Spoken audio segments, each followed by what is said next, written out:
సహోదరుడు గంధం Devadanam the Bible study YouTube ద్వారా మరొకసారి ప్రభువైన యేసుక్రీస్తును ప్రకటించుటకు నాకు ఇచ్చిన ధన్యతను బట్టి నేను ప్రభువును స్తుతిస్తూ ఉన్నాను.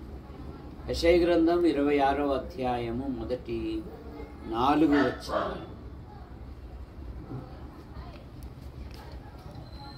వాడు యెహోవాను ఆశ్రయించి స్థిరముగా ఉండును.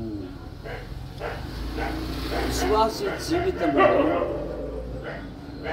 యెషయా గ్రంథం 26:3లో ఎవరు దేవుని ఆశ్రయించెదరో వారిని పూర్ణ శాంతి గల వానిగా ఆయన కాపాడు దేవుడు. కీర్తనలు 29:11లో ఆయన తన ప్రజలకు బలమిచ్చు దేవుడు, సమాధానమిచ్చు దేవుడు, తన ప్రజలను ఆశీర్వదించు దేవుడు. 112వ కీర్తన 7-8 వచనాలలో వాడు యెహోవాను ఆశ్రయించి స్థిరముగా ఉండును, దుర్వార్తకు వాడు చెడియడు అనే మాట మనం చూస్తాం. 4వ మాట పరమగీతం 8:5లో తన ప్రియుని ఆనుకొని వచ్చున్నది యవతే అనే మాట మనం చూస్తాం. విశ్వాస జీవితంలో ప్రతి విషయంలో విశ్వాసి ప్రభును ఆనుకోవాలి. యోహాను సువార్త 13వ అధ్యాయము 23-25 వచనాలలో 12 మంది శిష్యులలో మరి యోహాను ఏమని రాసుకున్నాడంటే, యేసును ప్రేమించిన వాడు యేసు రొమ్మున ఆనుకొని ఉన్నవాడు.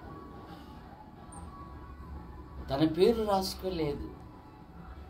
నేను యేసును ప్రేమించిన వానిని అనే మాట మనం చూస్తాం. యేసు రొమ్మున ఆనుకొని ఉన్నవాడు.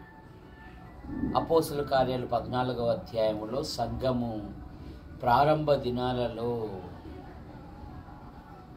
దేవుని ఎరగని వారు ఇతరులు దైవ ప్రజల మీద పగబట్టి సమస్యలు సృష్టించినప్పుడు వారు ప్రభును ఆనుకొని మరి ధైర్యముగా ప్రకటించింది అనే మాట మనం చూస్తాం.